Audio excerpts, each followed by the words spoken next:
Bismillahirrahmanirrahim. Assalamualaikum warahmatullahi wabarakatuh. Perkenalkan, nama saya Nadila Puspita Sityorini dari kelas 11 TJKT 6. Untuk video kali ini saya akan mengerjakan proyek reputasi tahun 2025. Sebelumnya untuk pengambilan video perkenalan ini saya lakukan di rumah, sedangkan untuk video pengerjaannya sudah saya lakukan di sekolah. Dan juga saya menggunakan metode dubbing agar lebih mudah dimengerti serta lebih jelas. Untuk video kali ini saya akan mengerjakan MKK 3 level 2. Nah, tentang apa sih MKK 3 level 2 ini? Yaitu saya akan mengkonfigurasi akses point outdoor di lingkungan sekolah dalam pemilihan base channel. Untuk video selengkapnya terus kita lihat video selanjutnya. Nah, oke, sebelum lanjut ke tutorialnya, apa sih kegunaan akses point outdoor itu? Nah, di sini aku bakal jelasin secara ringkas ya apa kegunaan akses point outdoor. Oke, jadi kegunaan dari akses point outdoor ini berfungsi untuk memperluas jangkauan sinyal WiFi di area luar ruangan seperti taman, area parkir, halaman, atau area publik lainnya. Akses point outdoor ini sangat berguna untuk membangun jaringan WiFi yang kuat dan luas di area luar ruangan dengan ketahanan tinggi terhadap kondisi lingkungan.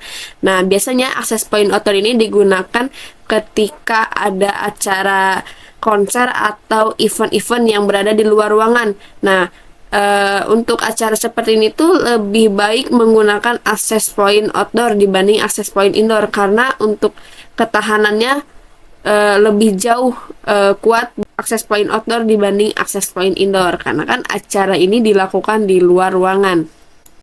Oke, untuk alat yang dibutuhkannya itu ada kabel RJ45 atau yang biasa disebut kabel LAN.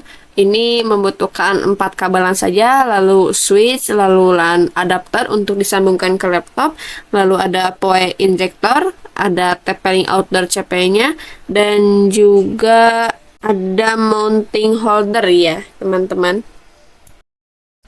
Oke, untuk studi kasusnya itu saya akan mengkonfigurasi akses point outdoor dalam pemilihan base channel di lingkungan sekolah ya. Nah, untuk pemilihan base channel ini kita akan menggunakan aplikasi Wi-Fi Analyzer.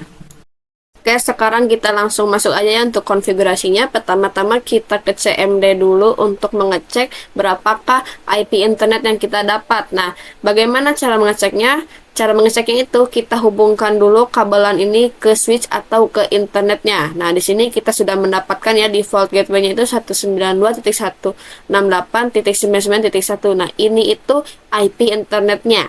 Dan kita sudah mendapatkan atau mengetahui IP internet kita ini. Nah, oke, sekarang kita ganti dulu ya kabelan yang tadi terhubung ke switch dan laptop. Kita sambungkan ke PoE adapternya, pilih port yang bertuliskan LAN, disambungkan, lalu disambungkan lagi ke laptop ya. Nah, sekarang kita tunggu aja untuk kabelnya ini terhubung ke laptop ya. Kalau masih X ini berarti belum terhubung ya teman-teman.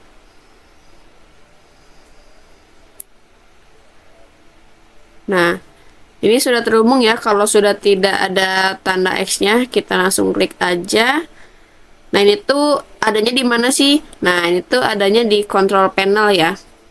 Kalian bisa search aja di pencarian laptop kalian control panel. Nah, kita langsung masuk ke properties, IPv4, pilih klik 2 kali. Nah, di sini kita akan membuat IP untuk laptop kita ya. Di sini aku buat IP-nya 192.168.0.250 aja ya teman-teman. Nah, kita sudah oke. Sekarang kita langsung masuk ke webnya aja. Kita ketik 192.168.0.254. Nah, jika ada tambahan seperti ini teman-teman jangan khawatir. Nah, klik aja yang seperti video ini. Nah, ini tuh langsung masuk ke TP-Linknya. Kenapa kita ketik 0.254? Kenapa nggak yang tadi 0.250? Karena itu berbeda. 0.254 ini default IP-nya TP-Link ya teman-teman. Nah, untuk 0.250 tadi yang kita bikin di control panel itu untuk memberikan IP kepada laptop kita. Jadi itu IP yang berbeda. Dan untuk mengakses web atau mengakses TP-Link ini, web TP-Link ini harus berbeda IP-nya, tidak boleh sama dengan IP laptop kita. Nah, di sini kita buat saja ya username dan password kita sendiri. Di sini untuk namanya saya kasih nama Kicit, dan untuk passwordnya Kicit1234 ya teman-teman.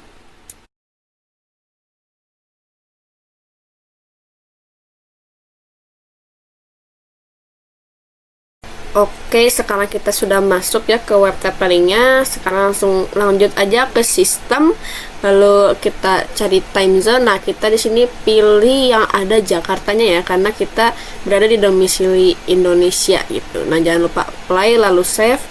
Nah, lalu langsung ke wireless. Di sini kita akan mengganti nama SSID-nya ya. Nah, di sini saya akan menamakan sebagai pemancar karena ini konfigurasi di access point outdoor yang pertama. Jadi yang pertama ini saya gunakan sebagai pemancar ya teman-teman.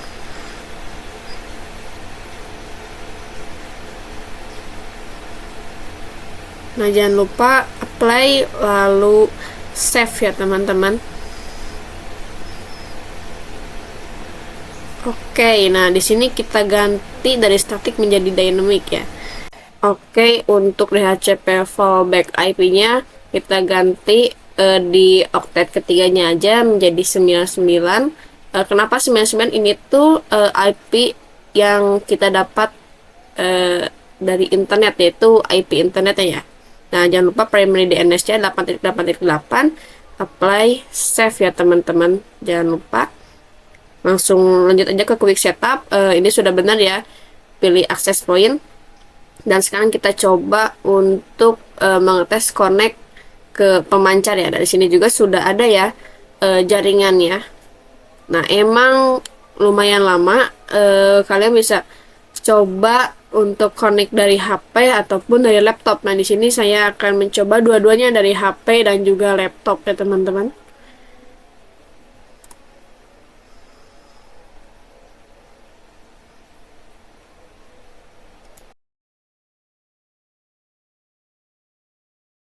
Oke, ini sudah connect ya teman-teman. Nah, walaupun tidak ada internet, kenapa tidak ada internet? Karena tidak saya hubungkan ke internetnya ya.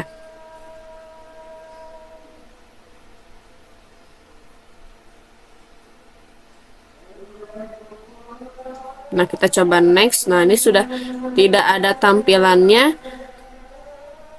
Berarti untuk konfigurasi di access point pertama ini sudah berhasil ya.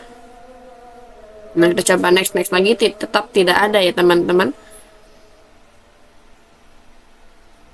Nah, kita pindah ke bagian lainnya dan akan loading terus menerus seperti ini. Dan kalian kalau di kondisi seperti ini jangan panik, kita buat tab baru aja atau refresh kembali ya. Oke, ketika sudah tampil seperti ini, kita langsung aja ke control panel lagi ya teman-teman. Kita ubah lagi IP laptop kita yang awalnya 0.250, kita ubah jadi 99.250. Nah, kenapa kita ubah jadi 99? Karena sudah kita setting di IP fallback, di DHCP fallback IP kita jadi 99.254. Nah, ingat, untuk IP laptop itu tidak boleh sama dengan IP jaringannya. Nah, sekarang kita search lagi IP-nya itu 99.254 sesuai dengan IP fallback tadi yang sudah kita buat. Nah, di sini kita masuk lagi menggunakan password yang sebelumnya kita buat, yaitu yang kalau yang di saya ini Kicit, passwordnya Kicit 1234 ya teman-teman. Nah, sekarang kita sudah logout dari IP yang sebelumnya, yang IP 0.250. Nah, ini kalian jangan panik kalau ini tuh kita bakal keluar, tidak ya teman-teman. Langsung next aja. Nah, kita kembali lagi ke tampilan awalnya. Di sini tidak ada yang berubah ya. Nah, di sini kita masuk kembali hanya untuk mengganti IP address saya menjadi 99.254 sesuai dengan IP fallback kita, teman-teman. Nah, di sini next aja dan kita cek lagi. Di sini saya akan menggunakan keamanan ya, WPA 2 strip PSK. Nah, sini saya akan memberikan password. Passwordnya bebas sih, pokoknya bikin password yang emang mudah diingat aja ya. Untuk distance-nya 27 ya, teman-teman. Nah, udah, kita cek lagi apakah sudah benar semua. Jika sudah, finish ya, teman-teman. Nah, root access point outdoor yang pertama atau pemancar sudah selesai ya, teman-teman. Kita langsung lanjut aja ya untuk mengkonfigurasi access point keduanya atau access point sebagai penerimanya ya. Oke, sekarang kita masuk lagi ke control panel. Di sini kita akan mengganti IP laptop kita ya, yang tadi untuk access point pertama kita ganti untuk access point kedua. Nah, di sini ya tidak boleh sama ya, teman-teman, karena kita akan melakukan login lagi ke access point yang pertama. Kalau kita menggunakan IP yang sama, kemungkinan akan bertabrakan itu atau konflik itulah. Jadi kita tidak bisa masuk. Nah, di sini saya akan memberikan IP untuk laptop saya ini di access point kedua ini, yaitu 0.250 ya, teman-teman. Nah, sekarang kita langsung masuk lagi aja ke webnya. Kita ketik 192.168.0254. Kenapa titik 0254 lagi? Karena ini default IP untuk TP-Link ya, teman-teman. Nah, berarti kalau misalnya ada peringatan kali itu, berarti kita bisa masuk ya, teman-teman. Jangan panik dulu. Nah, di sini ngulang lagi karena kenapa? Karena kita sudah berada di access point kedua yang dimana sudah di reset ya. Jadi ini settingan awalnya lagi, teman-teman. Nah, di sini untuk username dan passwordnya kita bikin terserah kita. Nah, di sini tapi harus berbeda ya dengan access point yang pertama agar tidak bersamaan gitu. Jadi ada pembedanya ya, teman-teman. Nah, sini saya akan berikan nama untuk access point kedua ini atau access point penerima ini Ucu ya.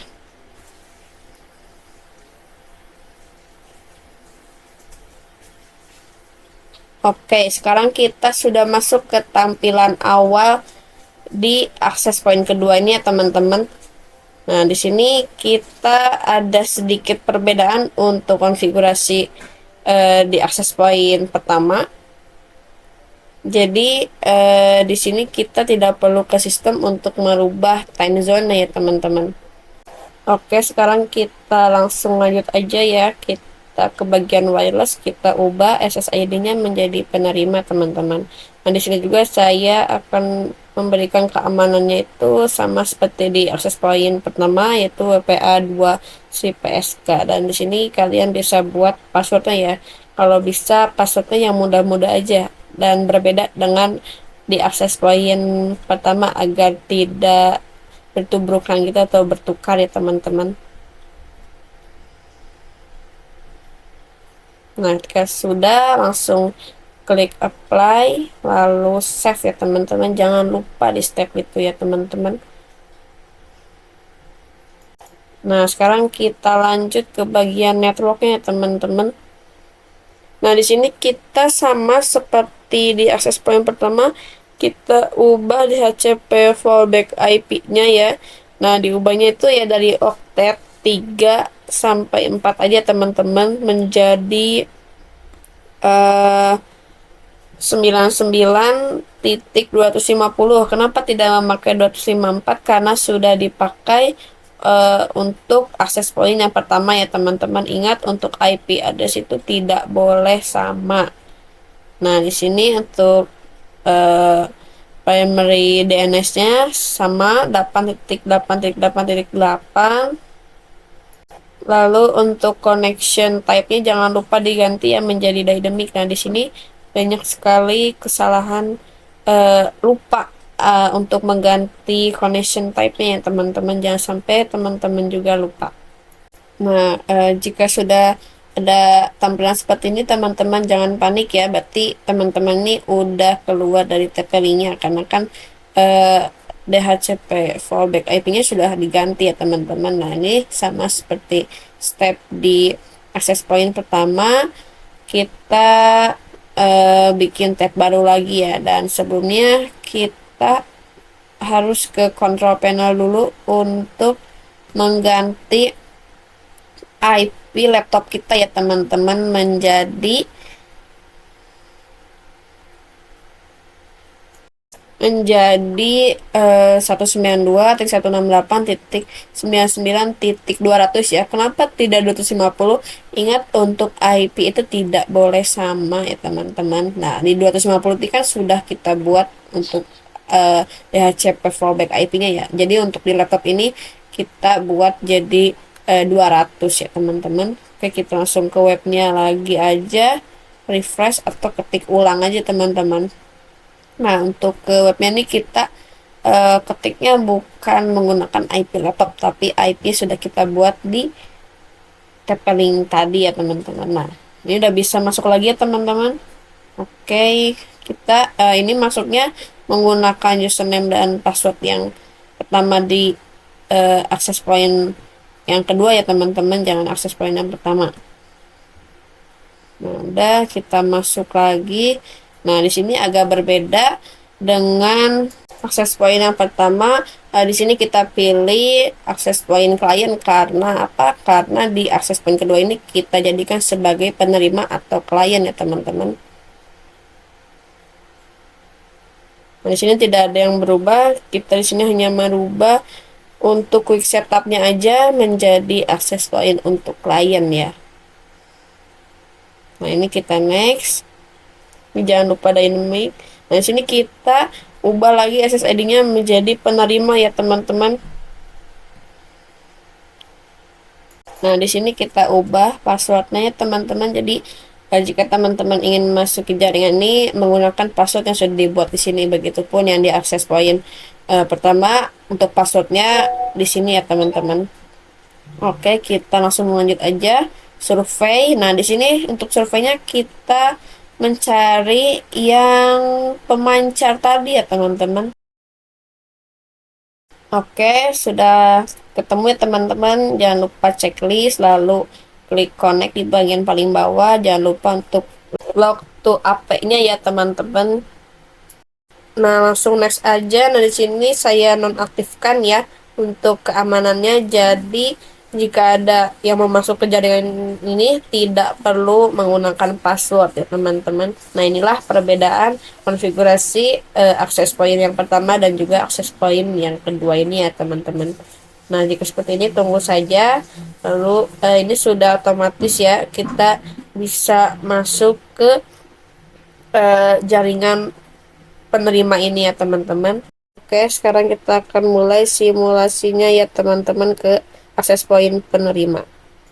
Oke guys, sekarang kita sudah masuk ke konfigurasi access point pertama. Sekarang kita ke wireless, channel frekuensi, pilih channel 153, apply, save, lalu kita tunggu aja. Nah, ini dia, kita dapat redamannya -58 ya teman-teman. Oke, sekarang kita ganti lagi ya, jadi frekuensi 157. Oke, jangan lupa di apply and save, lalu dipindahkan kabel dari laptop ini ke switch ya teman-teman. Oke, sekarang kita sudah mendapatkan redamannya itu -57. Oke, sekarang kita ganti channelnya menjadi 161. Jangan lupa di apply lalu save, dan jangan lupa untuk mengganti kabel LAN laptop ke switch ya teman-teman. Nah, kita tunggu dulu. Nah, sekarang kita mendapatkan redaman -60.